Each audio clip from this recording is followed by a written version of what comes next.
ginnaaw ba ñu sante yàlla julli si yonent bi sallallahu alayhi wa sallam gërëm suñu ñaari waajur di ñaan yàlla na leen yàlla suñu borom gërëm di kontaan barakallah si question bu am solo bii ngeen ñu laaj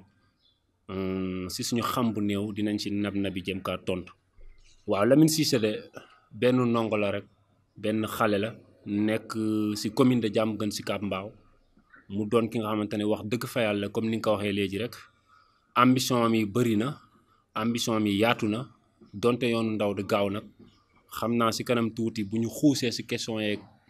réponse yi dinañ gën a xam kan mooy Lamine Cissé incha allahu rabbi waaye Lamine la bu nga xamante ne bëri na ñu ko xam soppee bu jóob daal lañ ko xamee. alhamdulilah laajati nga ma question bu am solo muy Lamine Cissé dañ ko xamee si Cheikh bu Diop waaye précisément xam ko si ay poème di ay taalif waaye ginnaaw comme moom Cheikh bu maanaam looy def rek war nga kaa xam war nga kaa justifier te it moom Cheikh bu lu muy wax lu waaye di wax def xamu ko bu noppee ku mu koy xamal du ko xam yàlla dogal ginnaaw ba ñu sampuwee samp bi mooy mu nekk suñu idole suñu référence di ko roy di jéem mel ni moom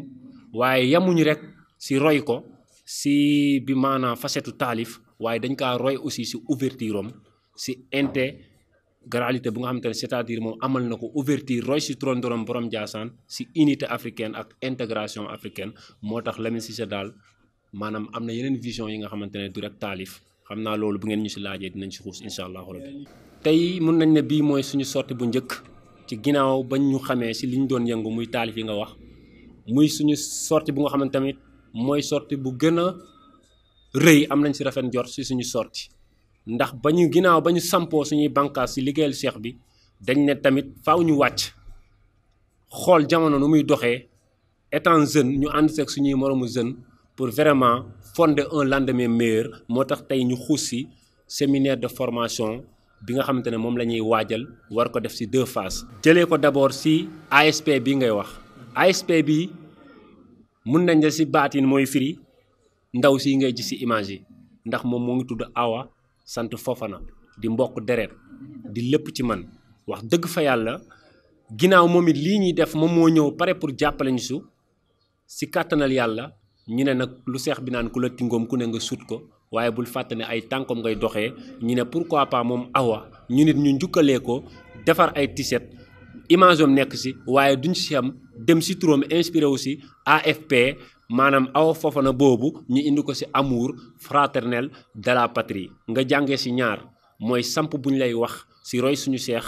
bi maanaam si pas-pas ba tey mbokk dugg na waaye yemuñu si ouverture pour ànd ak ndawu jamono xam ne réew yi tamit ñu ni dañ see am wàll ñu yokk si paix muy amour fraternel de la patrie lii daal mooy li nga xamante ne moo ñu inspiré si image yi ngeen di gis à travers yéen ñii di ko seetaan. alhamdulilah formation bi 2 phases la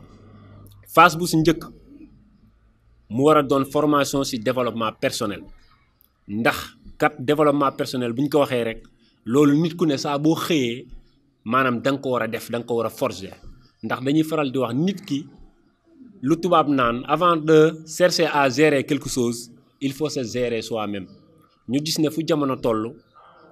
day war ñu def benn retour à la source defaat enseignement si mag ñi lu ñu doon doxalee waaye defaat enseignement si ñi nga xamante ne ay buur lañu woon ay jàmbaar lañu woon lu ñu doon doxalee waaye defaat enseignement prise de conscience si ndaw yi pour ñu xam ne ndaw munoo dem fekk amoo prise de conscience te prise de conscience munoo ko am fekk defoo le développement personnel moo tax mu doon li nga xamante ne mooy suñu première phase formation muy le développement personnel bu ñuy dëgmal incha allah le 13 juin dinañ si gën a xuus bu neexee yàlla. si pourquoi thème ndax nit ñi boo leen di woo war nañu xam si li nga leen di woo lan la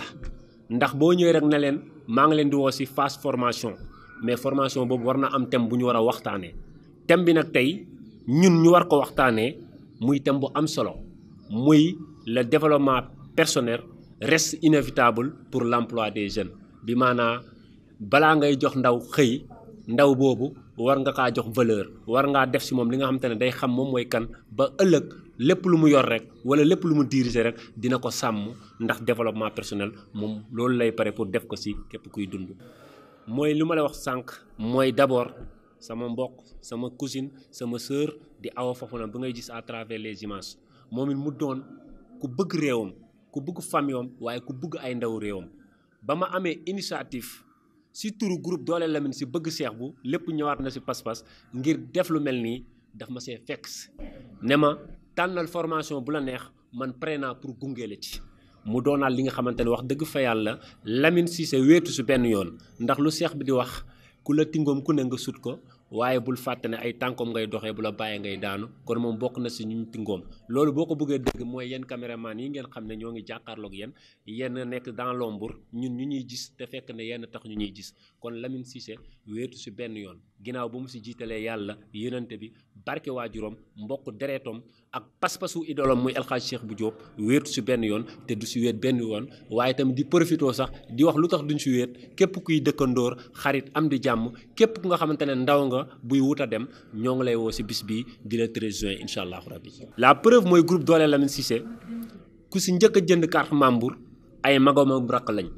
si kër gi la ko tàmbalee d'abord muy le développement personnel bu ñuy wax nii mooy commencé ko sa kër si penc bi waaye nekk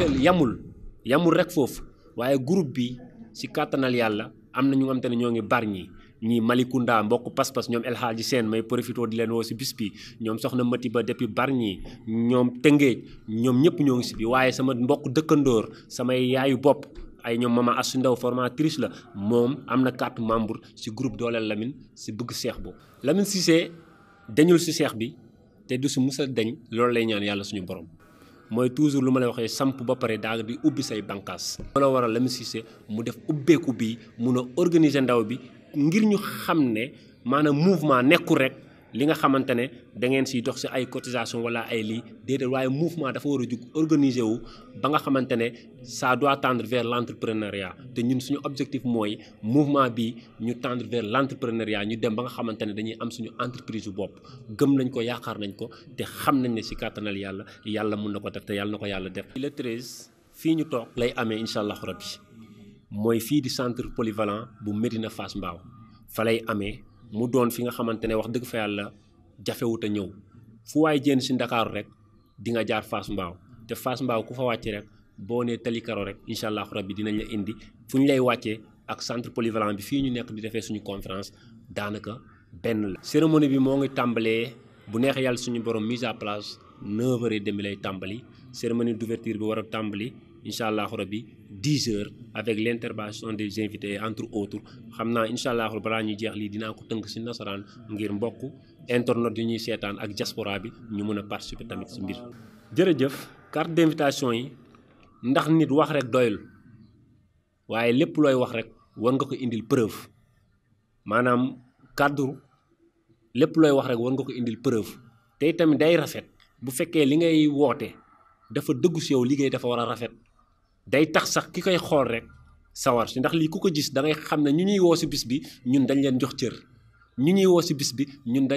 dañoo sori si ñun moo waral yamuñ si ñi def carte yi mel nii gis ngeen daray hasard amul maag sama seex ak sama cousine bopp muy Awa Fofana macha allah ñoom ngay gis si nataal yi noonu moom daal si gàttal tënk nañ ci lépp lu nga xamante ne mooy programme ñu fas yéene incha allahu rabbi suñuy wëllëre yëpp ku si ne ñu ñëw ba sa kër jox la ko ba pare waxaat la suñu yéenee bis bi incha allahu rabbi moom mooy carte bi fii si biir yëpp programme yeeg yooyu tënk nañ ko si biir carte yi incha allahu rabbi xam naa da ñi nga xamante ne ñoo ngi yëngu si consommation locale buñ gisee carte yi rek ñoom dinañ amaat beneen amour beneen ambition xam naa foofu mooy doon suñu question mooy consommation locale bu nga xamante ne mooy deuxième phase bu nga xamante ne formation la bu ñu war a def incha allah encore une fois dañ ko yaatal amul âge mun nañu wax loolu parce que ñëpp la ñu woo si mbir bi donc mais ñu si surtout gën a am solo tey rawatina ndaw ñi ndax waajur sax buy dang-dangi ndaw yee tax ay doomam ñoo tax maanaam âge yi képp kuy ndaw góor jigéen mag ndaw te yàlla def sa temps may la ko d'abord sa jot may la ko d'abord nga doon ki nga xamante ne du la yàqal dara yaa ngi ci biir formation bi amul limite waxoon naa la ko mbir bi intégration la dañ kaa yaatal dañoo kaa ubbil képp nga xamante ne dégg nga lii may wax rek jàppal ne Lamine miy toog ëppalewu la si yaa ko ci ëppale parce que vision boobu la Lamine am pour nit xam boppam pour nit mun a demal boppam waaye pour nit mun a njëriñ boppam te yëpp bu ko nit defee rek réew bi incha allahu rabbi dina naat kon daal ñoo ngi si woo ñëpp te xam ne lii daal ñëpp ñoo ko moom wax dëgg fa yàlla. Bonjour chers internautes Je me nomme Lamine Cissé, plus précisément Sopé Diop. J'ai l'honneur et le plaisir de vous faire part d'un séminaire de formation dont la cérémonie aura lieu le 13 juin 2021 au centre polyvalent de Médina Fass Mbao. Ce séminaire a pour thème le développement personnel reste une garantie pour l'emploi des jeunes.